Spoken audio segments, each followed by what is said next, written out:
Okay. Chapter 5, we're still on section 1, third day of notes. Still more things you can do with trig identities. You can simplify by factoring. Luckily for you, I don't mean the A times C that add up to B trinomial factoring. That's not what I'm talking about in this case. I'm talking about the easiest of the factoring methods, just the common factor. Just factoring out a common factor. But before we get to the simplify by factoring part of this problem, sine squared x cosine x minus sine of pi over 2 minus x, first, hopefully, something is jumping out to you on this page. Like if you have your formula sheet next to you and you're looking with, you're like, I have no idea what to do with that. That looks crazy. But if you look at your formula sheet, you should see this pi over 2 minus x kind of catch your eye. Because this exact thing right there is on your formula sheet. That's the cofunction. Right? So what is that equal to? Cosine x. Yes, and that's a lot simpler. So first thing we're going to do is just turn it into sine squared x cosine x minus cosine x. Way easier, right? Because this on your formula sheet is cosine x. And now this first term has a cosine x in it, minus the second term has a cosine x in it. So they both have a common factor of cosine x. So we're going to factor that out to the front. Cosine x, parentheses. So if you take the first term, you divide by cosine x, it's just sine squared x. Then minus, and you have the second term, it's cosine x. If you divide out a cosine x, what is left? 1. Okay, so we've simplified it to here. I'm like, okay, I don't really know what to do, so I look at my formula sheet, and I see sine squared x minus 1. That is a sine or a cosine squared, and a minus 1. That's Pythagorean, right? It looks like Pythagorean identity. So we're going to take this, and I'm going to try my Pythagorean identity, see if I can make it look like that. So I write sine squared x plus cosine squared x equals 1. Just wrote the identity from my formula sheet.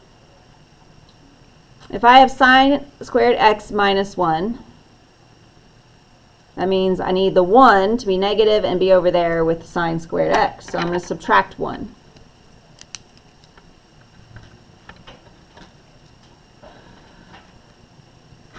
The right side, 1 minus 1 is 0.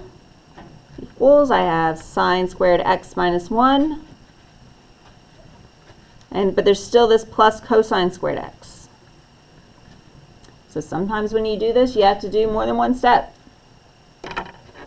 Because I need this to match exactly, and right now it doesn't. I need to move the cosine squared x to the right-hand side by subtracting it.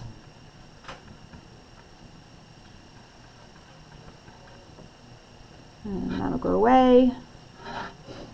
So I have sine squared x minus 1 equals negative cosine squared x.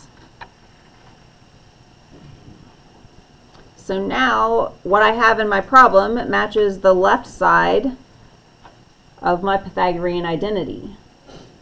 And it's the more complicated side because it's a binomial. There's two terms. They're separated by a plus or a minus sign. So that's considered to be more complicated than the right side, which is a single term.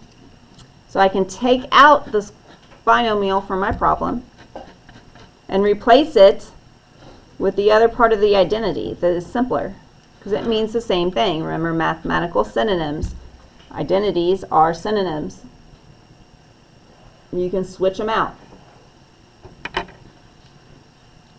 So now I'm coming down to write this again as cosine x, parentheses, but now I'm plugging in negative cosine squared x.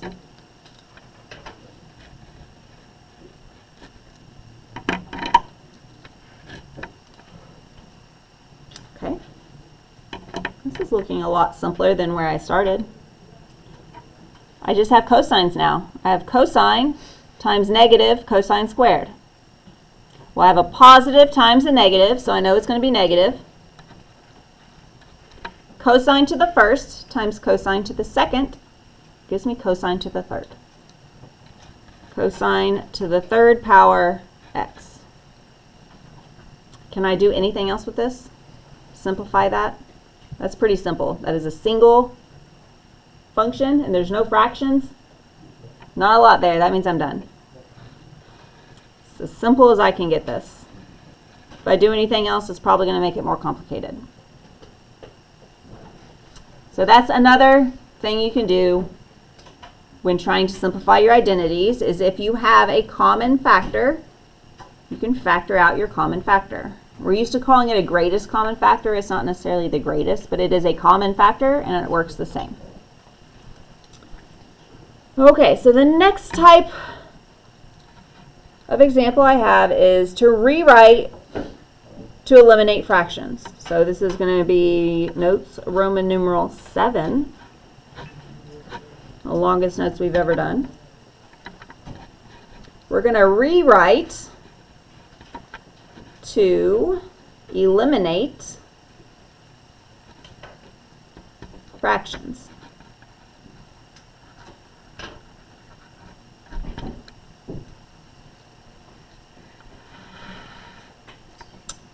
And we're going to start with 1 over 1 plus cosine x.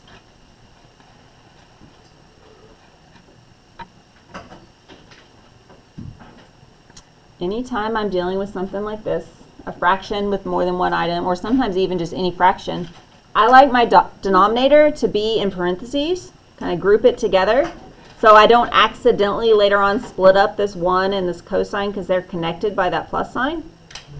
So I find that if I group them in parentheses, whether they're actually technically needed or not, it works better for me to see it as something that is together. It's supposed to be together, and I can't split it up unless I do some certain operation to do that. So I group it so I can see that's a single denominator. And I want to eliminate fractions. It kind of looks like maybe it could be Pythagorean, but not really, because it's not squared. It's just cosine x. There is a 1 and 1 plus cosine x, but it's not squared. So I can't use Pythagorean identity. So before I show you what you're actually doing, we're going to do a little side note. Side note. Remind you of something. All right, so if you remember difference of squares, it's a type of factoring, difference of perfect squares, difference of squares. It's actually my favorite type of factoring because it's really easy and it just follows a pattern. So like if I told you, if I gave you 25x squared minus 16, and I told you to factor that, it's a special case because there's only 2 terms. We look at it, and the first term that's perfect squares. 25 is a perfect square, x squared is a perfect square. It's subtraction, difference, and 16 is also a perfect square. So to factor that, we would do 2 sets of parentheses. We would make 1 set positive, make 1 set negative. And the square root of the first term gives you the first term of each. So 25x squared would be 5x. Square root would be 5x, 5x. And then the square root of the second term gives you the second term of each. So square root of 16 is 4. 4, 4. And that is your reminder of difference of squares. All right, so in this, for what we're doing, simplifying these expressions, the original is actually, for our purposes, simpler than the factored form. And we have, this is a value that's the same. One's positive, one's negative, and then a value that is the same. Over here, we have a value plus another value. So we could multiply top and bottom by the missing difference of squares piece. So the opposite sign. So let's say we multiplied this by the same values, 1, but instead of a plus, make it a minus cosine x. And if you multiply a fraction on the bottom, you have to multiply the top also. You have to do top and bottom so you don't mess it up. And we did that so we could do the reverse difference of squares. Like over here, we multiplied 5x times 5x, it gave us 25x squared. Multiply 4 times 4, it gave us 16. And we know it's subtraction because it's difference of squares. So if we do the same thing, because we set it up that way, then for the denominator, the first value times itself is 1 times 1, so that's 1. And then we know it's going to be subtraction because we're doing reverse difference of squares. And then the second value is cosine. So cosine x times cosine x is cosine squared x. And then on the top, we had 1 times 1 minus cosine x. So 1 minus cosine x. Okay? Now, it may seem like we didn't really do much, but we did. Because before, we looked at this, and you're like, that's kind of sort of like Pythagorean identity, but not really because it's not squared. So we found the missing piece to make it to do the difference of squares, and now we have 1 minus cosine squared x, and that does match difference of squares, right? It does match Pythagorean identity. So we can take this over to the side and write the Pythagorean identity. Sine squared x plus cosine squared x equals 1. And we want to make it match this. 1 minus cosine squared. That's easy enough. We'll just move the cosine squared to the right by subtracting it.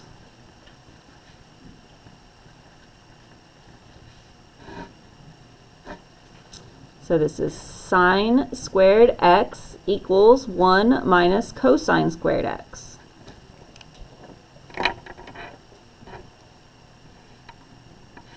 One minus cosine squared x, it matches 1 minus cosine squared x.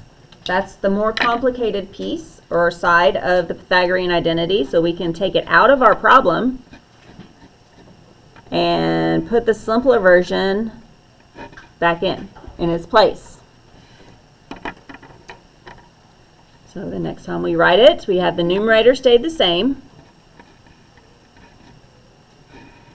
But now we have a new denominator, sine squared x, which is simpler. So when you're wanting to eliminate fractions, a good first goal to have is make this a single monomial denominator, meaning one piece to it, no plus or minus. Up here we started with a binomial, 1 plus cosine x. We have managed to make it a single monomial denominator. It's a good start. Because whenever we have it like that, we can now split this up into fractions. We can, by the numerator, split it up into fractions with sine squared x being the common denominator. So I can take this, I could do 1 over sine squared x minus, and separate the fractions, cosine x over sine squared x. Okay.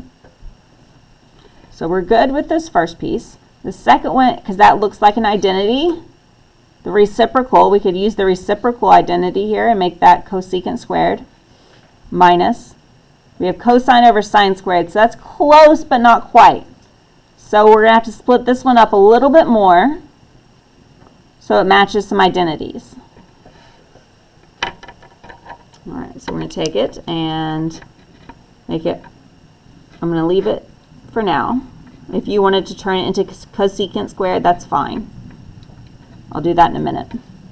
But this, if we have sine squared, We could write this as two fractions being multiplied together, because sine squared could split into sine, and if we multiplied that together, it would be sine squared. So that's okay, we can do that. And if there's only a single cosine, so one of them will get a cosine, and then there's nothing left to give to the other fraction, so that means that we'll just use a 1, because there has to be something there as a placeholder. So make sure that what you did is okay by just double checking it real quick. Cosine over sine squared, is that the same as these two multiplied together? Cosine over sine times sine is sine squared. Yeah, they're the same. We didn't mess anything up. Always double check. Make sure everything's there that needs to be there. So now that I have this split up into simple pieces, I can use my reciprocal identity, 1 over sine squared, and make this cosecant squared. Minus cosine over sine, that's cotangent. So minus cotangent x. And then 1 over sine is cosecant. And since the instructions say we're going to rewrite to eliminate fractions, and we don't have any fractions, that means we're done. And it doesn't even matter how complicated it is. If it says, if the only instruction is to eliminate the fractions, there, did it. There's no fractions in that, done. All right, so I have one more example of a different way you can simplify these problems. So it's Roman numeral 8.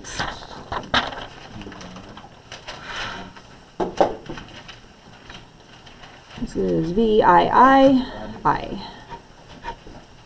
Simplify by combining fractions.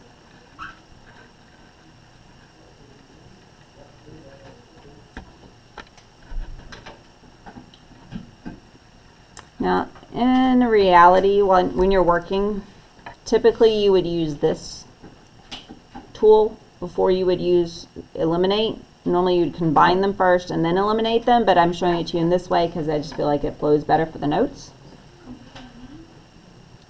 So the problem you're given is sine x cosine x over 1 minus sine x minus 1 plus sine x over cosine x. That's the problem given. We're going to simplify by combining fractions. So I have a fraction minus another fraction. It follows the same rules fractions have always followed. If you're going to add or subtract fractions, you must have a common denominator. So again, before I get started, I like to group, just in case, everything the way I started. Just put parentheses around it all. It just helps me. You don't have to if you don't want to. All right, so I can clearly see my two denominators. This is one of them. That's the other one. Easiest way to get a common denominator is multiply each by the other's denominator. So over here, I'm going to need a cosine x. So I need to multiply by cosine x on top and bottom. So this one needs 1 minus sine x. So I'm going to multiply by 1 minus sine x on top and bottom.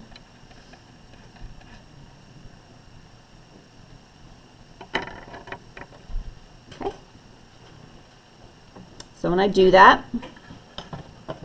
I end up with, on the denominator, cosine x,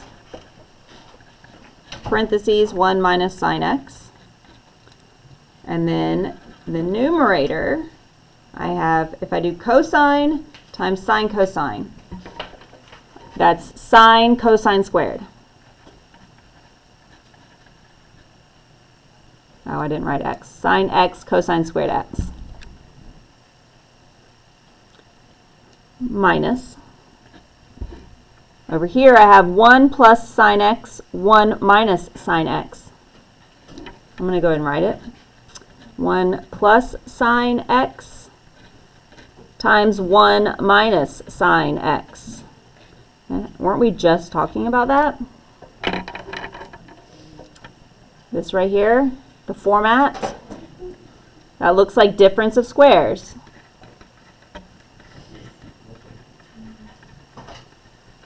Because it's a value, the same value. One's positive, one's negative, and then the second value is the same value. So this is the factored form of difference of squares. So we could go do reverse difference of squares and see what that does. So we have sine cosine squared, sine x cosine squared x, minus, and you parentheses. When I put these together, you can multiply this out, you can FOIL this out, multiply it. It's just a long process and you cancel the middle part, but we already know it's going to follow the pattern of difference of squares. So if I have the first term times itself, that gives me 1. If it's difference, that tells me it's subtraction. And then the second value times itself gives me sine squared x.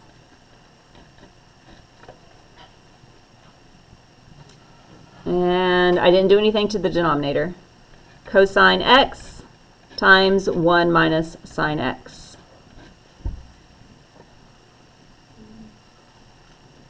Okay. So now I'm looking at it. It doesn't really look like I'm getting it very simple, right? It still looks like a big mess. So look at it. Look at your formula sheet. Is anything? Can you do anything? Well, again, we have this 1 minus a sine squared. That looks like Pythagorean. So we always have to make sure. So come over to the side. Sine squared x plus cosine squared x equals 1. If I want 1 minus sine squared, yeah, I can make that happen. So subtract sine squared.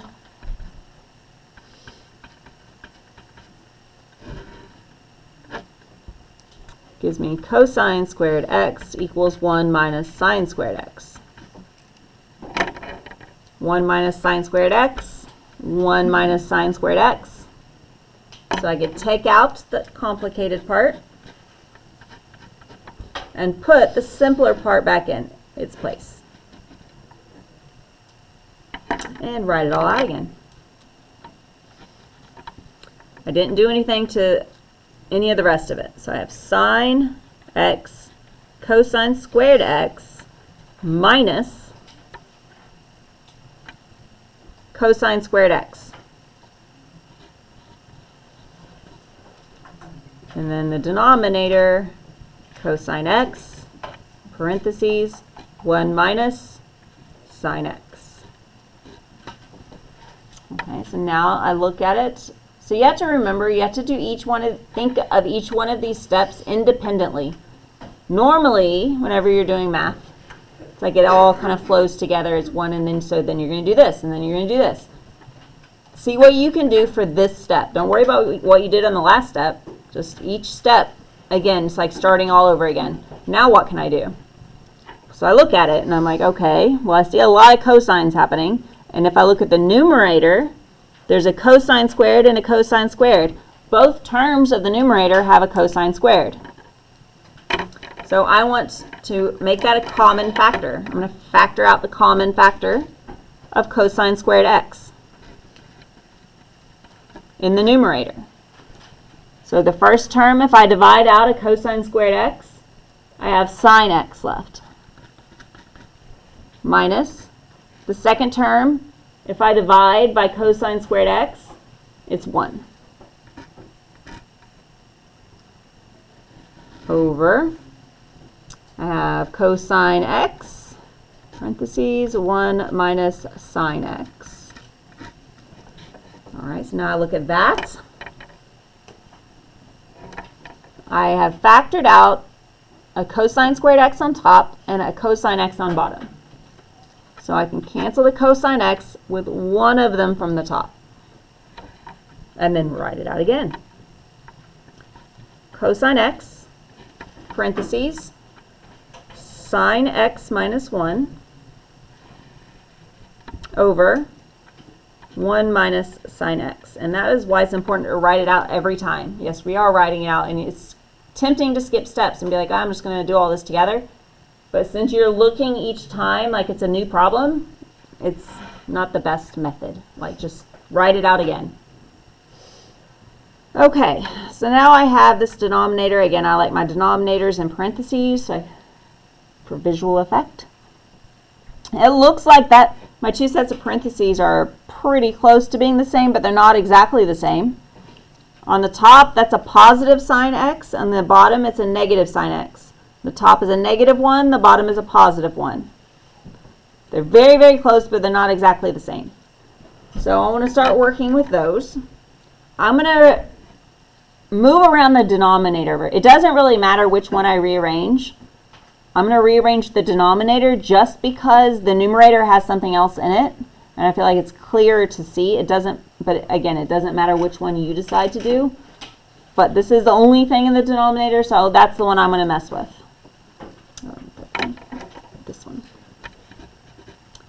So my top, I'm leaving it the same. Cosine x, parentheses, sine x minus 1. In the bottom, I want the sine x to come first. This sine x is negative, so I have negative sine x, and then that 1 is positive, plus 1.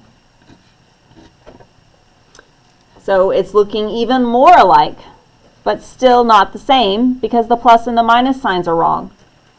So this time, what if I brought out a negative 1? I factor out a negative 1 in the bottom.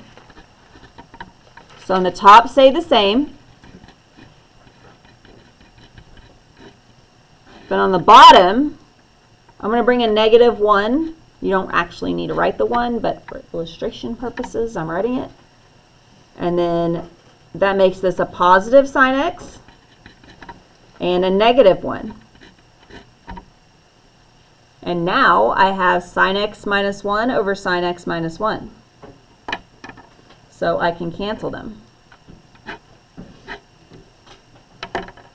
And then I have cosine x over negative 1, which is just negative cosine x. And that's about as simple as you can get.